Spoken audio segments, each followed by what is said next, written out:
दोस्तों नमस्कार। उम्मीद करता हूं आप अपने एग्जाम की तैयारी बहुत ही डेडिकेशन से कर रहे होंगे। दोस्तों जैसा कि आप जानते हैं दिल्ली हाई कोर्ट का जो एसपीए का टाइपिंग एग्जाम है वो 2 जुलाई को है और उसके रोल नंबर जो हैं वो वेबसाइट पे अपलोड हो चुके हैं और आप में से बहुत सारे स्टूडेंट्स ने उसको डाउनलोड भी कर लिया होगा और उसकी जो इंस्ट्रक्शंस है उसके बारे में हमने लास्ट वीडियो में डिस्कस किया था। आई होप कि आपने वो वीडियो देख लिया होगा और अगर अब आपने वो वीडियो अभी तक नहीं देखा है तो डिस्क्रिप्शन में उसका लिंक मैं दे दूंगा, आप उसको भी जरूर देख लेना ताकि आपको इंस्ट्रक्शंस पता चल जाए, आपसे कोई भी चीज एग्जाम में जाने से पहले मिस ना हो जाए जिसकी वजह से आपको किसी परेशानी का सामना करना पड़े। और जो उसकी इंस्ट्रक्शंस हैं एडमिट कार्ड की, उसमें एक ये भी दिया हुआ है कि आपका जो एग्जाम है वो किस तरह से इवेल्युएट किया जाएगा, उसके बारे में हमने वीडियो नहीं बनाया है, उसके बारे में आज हम चर्चा करेंगे। दोस्तों मेरा नाम देव अनेजा है और आज के इस वीडियो में मैं आप सभी का स्वागत करता हूं। दोस्तों जो इंस्ट्रक्शंस आई हैं एडमिट कार्ड की, आप उसमें जब देखेंगे उसमें एक चीज दी हुई है कि आपको आरटीआई के कॉलम में जाना है दिल्ली हाई कोर्ट की वेबसाइट पे और उसके बाद आरटीआई डिस्क्लोजर की वेबसाइट पे जाके सीरियल नंबर 22 पे जाना है। तो आप दिल्ली हाई कोर्ट की वेबसाइट जब खोलेंगे तो उसके मेन पेज पे यूजफुल लिंक्स दिए होंगे और यूजफुल लिंक्स में जब आप आरटीआई पे क्लिक करेंगे तो आपको आरटीआई डिस्क्लोजर्स का ऑप्शन मिलेगा। तो उसमें 10-10 सीरियल नंबर करके आपको आगे बढ़ना पड़ेगा 10 से 20 तक, फिर 20 के बाद आपको 22 नंबर का जो सीरियल नंबर है उस पे है evaluation scheme for typing test. जब उस पे आप क्लिक करेंगे तो एक फाइल डाउनलोड हो जाएगी, evaluation scheme for typing test, उसको आपको समझना है जो कि एनेक्सर टी है। इसमें 3 कॉलम दिए हुए हैं, serial number, nature of mistake और इवैल्यूएशन स्कीम। तो सीरियल नंबर में हम आगे बढ़ते जाएंगे, सीरियल नंबर 1 से शुरू करते हैं। तो जो वो नेचर ऑफ मिस्टेक है वो क्या है, जैसे आप ओमिशन ऑफ ए वर्ड, आप कोई वर्ड का ओमिशन कर देते हैं या किसी फिगर का ओमिशन कर देते हैं तो उसके लिए 1 mistake for every such omission, तो उसके लिए आपकी एक गलती मानी जाएगी। और ओमिशन और wrong insertion of A punctuation mark including capital letters, कि अगर आप किसी पंक्चुएशन का ओमिशन या उसको आप हटा देते हैं या फिर रॉन्ग इंसर्शन या आप उसको गलती से ऐड कर देते हैं और उससे अलग कैपिटल लेटर्स में स्मॉल का कैपिटल, कैपिटल का स्मॉल, वाइस वर्सा जो होता है, तो उसके लिए आपकी हाफ मिस्टेक काउंट की जाएगी। उसके बाद है substitution of A wrong word oblique figure, यानी कि आप किसी वर्ड के बदले कोई और वर्ड लगा देते हैं, कोई और फिगर लगा देते हैं, तो उसके लिए भी आपकी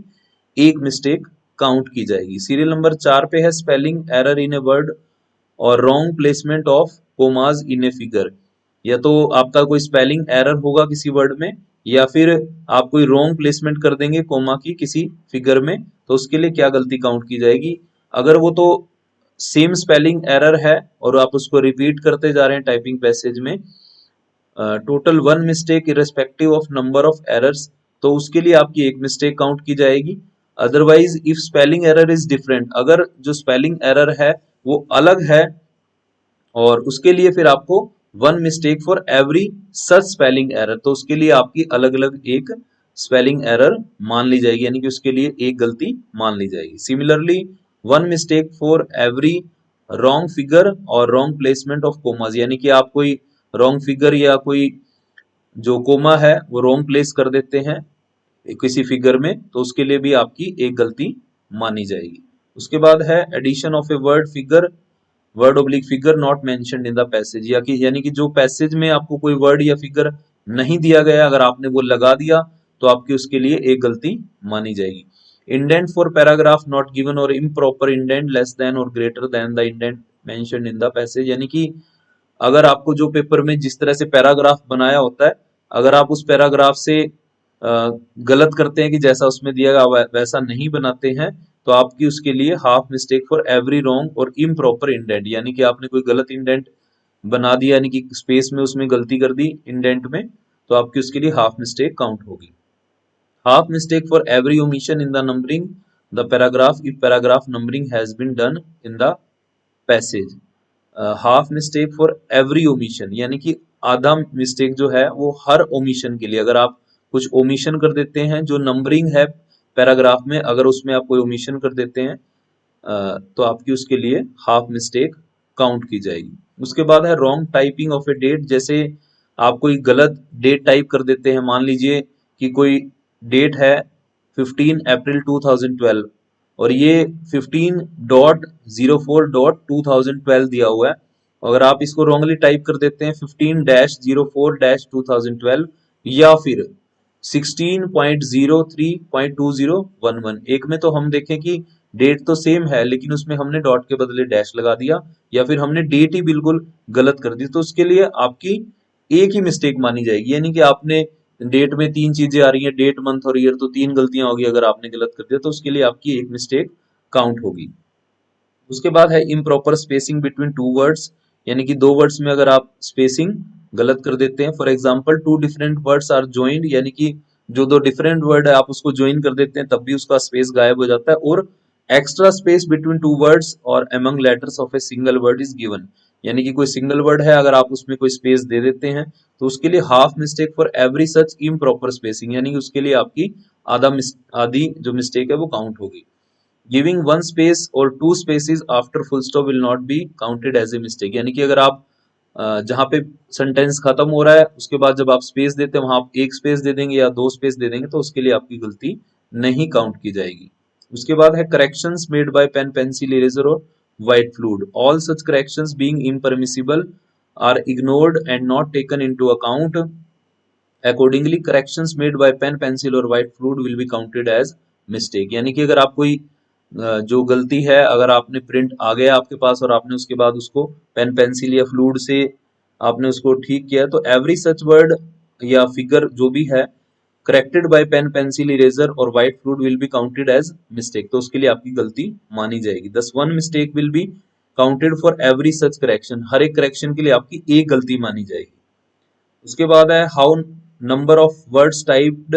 to be counted, total strokes with spaces typed divided by 5, यानी कि आप जितने भी स्ट्रोक्स टाइप करेंगे स्पेस को काउंट करके उसको डिवाइड कर दिया जाएगा 5 से, तो वो पता लग जाएगा कि आपने कितने वर्ड टाइप किए हैं। How typing speed to be counted, कि आपकी टाइपिंग जो स्पीड है वो कैसे काउंट की जाएगी। नंबर ऑफ वर्ड्स टाइप, यानी कि अभी जो इससे ऊपर वाले कॉलम में बताया गया कि किस तरह से आपके number of words type count किए जाएंगे, तो वो जितने भी होंगे आप उसको डिवाइडेड और जितने मिनट का टेस्ट होगा ड्यूरेशन ऑफ टेस्ट उससे आप उसको डिवाइड कर देंगे तो आपकी स्पीड निकल के आ जाएगी। और राउंडेड ऑफ स्पीड, यानी कि स्पीड जो आपकी निकल के आएगी उसको राउंडेड ऑफ नहीं किया जाएगा। उसके बाद है जो गलतियां हैं उसको राउंड ऑफ किया जाएगा। राउंड ऑफ मतलब क्या होता है कि जैसे आपने किसी से एक रुपया और 90 पैसे लेने हैं या लिए तो उसको राउंड ऑफ करके वो 2 रुपए आपको देगा, तो इस तरह से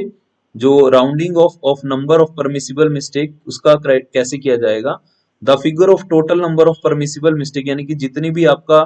टोटल नंबर बनेगी मिस्टेक बनेगी will be round off to 0.05 in case of 0.01 to 0.49, यानी कि जब आपका टोटल किया जाएगा तो वहां पे अगर कोई 0.01 से लेके और 0.49 तक आ रहा है तो उसको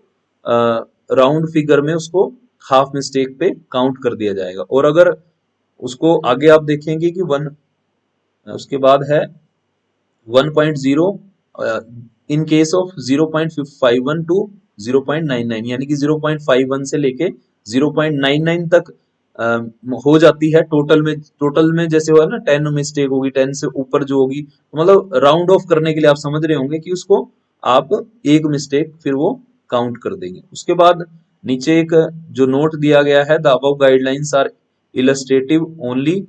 and not exhaustive. Anything which is not specifically mentioned herein will be within the domain of the examiner, and in case of any doubt oblique ambiguity the decision of the examiner shall be treated